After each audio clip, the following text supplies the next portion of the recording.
This is Rick Malone for the San Francisco Symphony.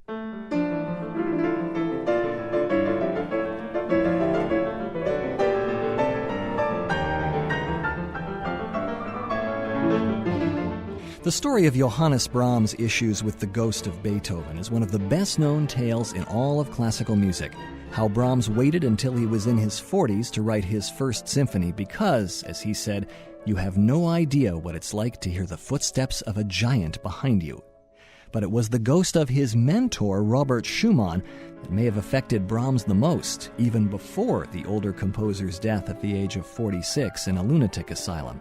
Schumann and his wife Clara had taken the 20-year-old Brahms under their wings after he arrived on their doorstep with a letter of introduction from the great violinist Joseph Joachim. Robert was so impressed by the music Brahms had brought with him that he pronounced Brahms the future of music in one of his editorials for the leading music magazine of the day. Brahms, meanwhile, had fallen head over heels in love with Clara Schumann.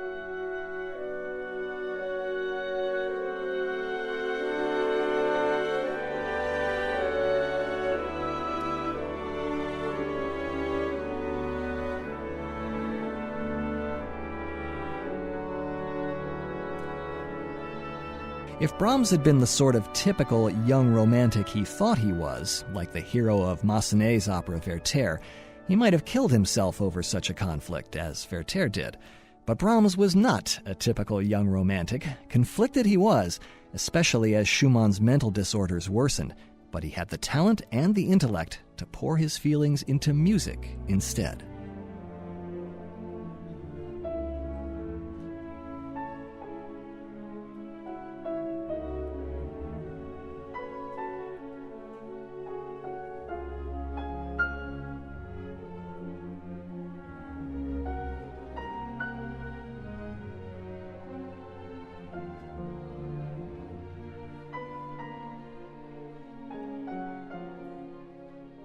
In February 1854, Robert Schumann finally gave in to the voices he was hearing and tried to drown himself in the Rhine.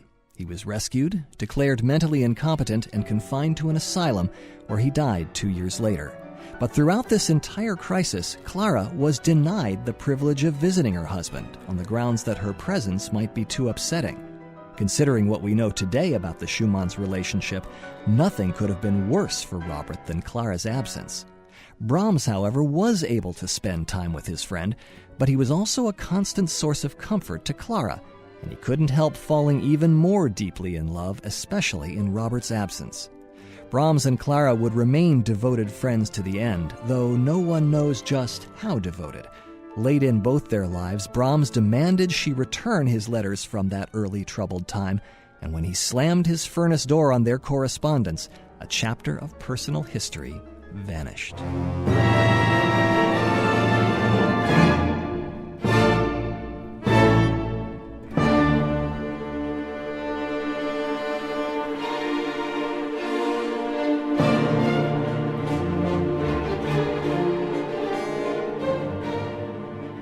Schumann's death in July 1856 closed that period in Brahms' life, but the turmoil continued. Later that year, Brahms became engaged to a young singer. He even went so far as to wear a ring to signify it. But it wasn't long before he came to his senses and realized just how terrified he was of making a commitment. When he looked ahead, he saw clearly that music was going to be his first and only love.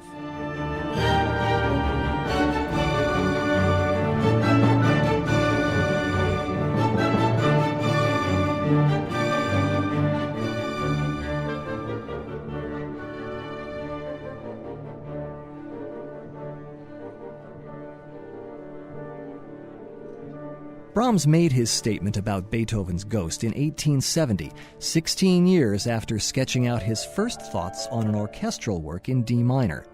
Nobody knows what he thought about Beethoven at that point, but it wasn't long before the work morphed from a soon-to-be symphony to a work for two pianos to a piano concerto.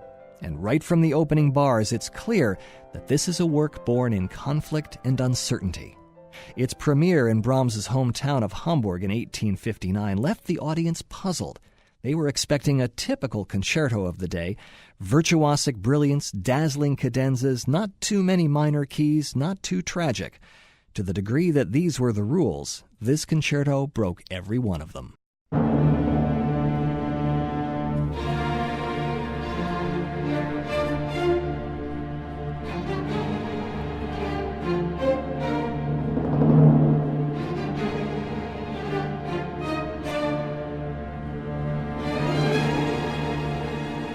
The opening phrases are meant to be disturbing, a stark jab of sound heavy on the timpani, followed by string passages that seem to pull in different directions, as though struggling for air.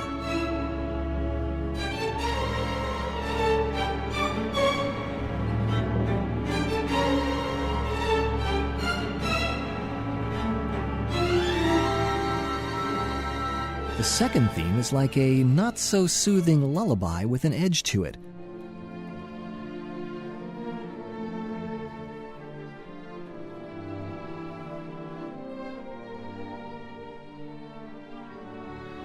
Turning inward and growing more reflective, deliberate in pace, and descending towards silence. Reality intrudes with another appearance by the opening explosion, even stormier than before, but it's just preparation for the entrance of the soloist.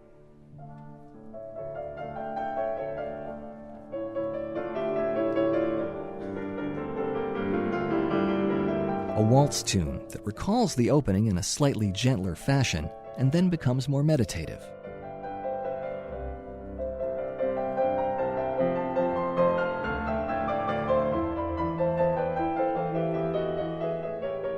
Brahms later brings the soloist back with a tune that's reminiscent of a church chorale, adding the winds and eventually the strings.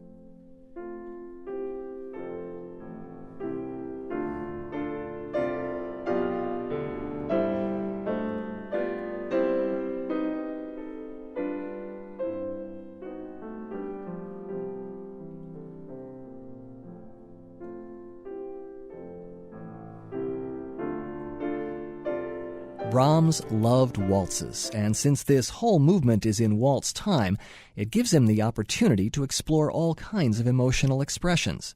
This tune is not one you would want to dance to so much as something heard in a daydream, accompanying images of what might be or what might have been.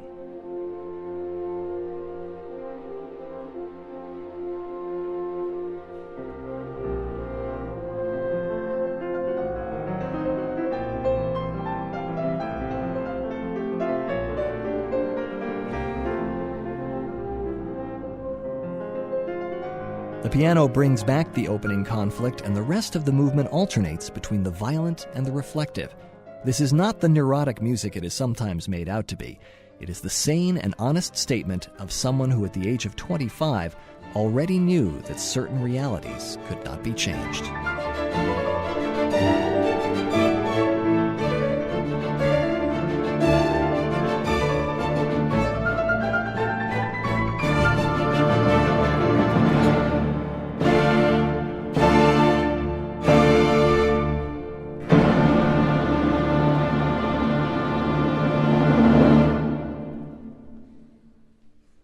The second movement is Brahms' Portrait of Clara.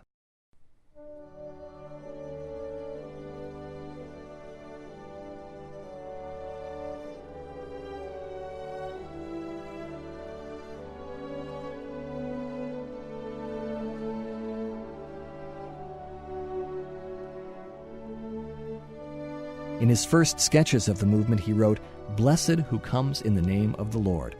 Brahms was not a particularly religious man, but he did have a sense of life's mystery and wonder, and it is probably not a stretch to say that he thought of Clara as a gift from God.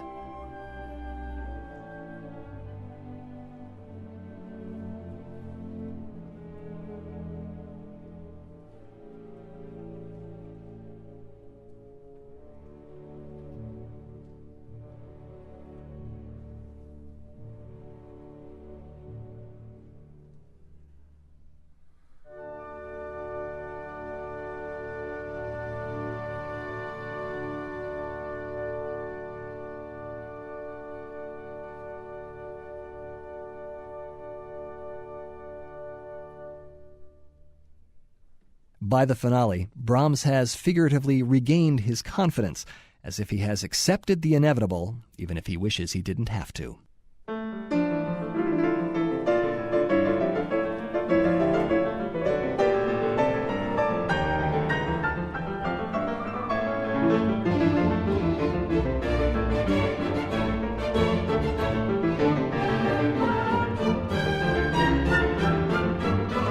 This is music that wants to emerge into sunlight and is feeling its newfound freedom.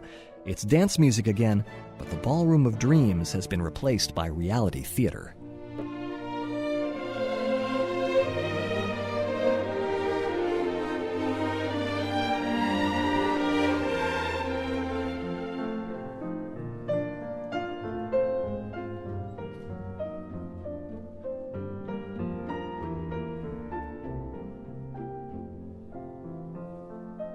Brahms had always been a slow worker. He built this music with his typical diligence, working and reworking passages with consultation from his friend Joseph Joachim, until he felt certain he had things just right.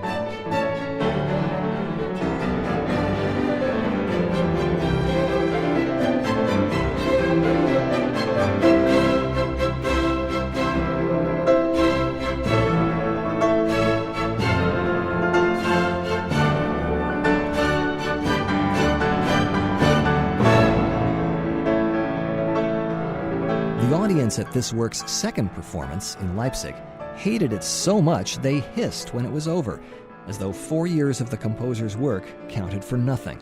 Was Brahms hurt? Yes. Did he let it stop him? Fortunately, we know the answer to that.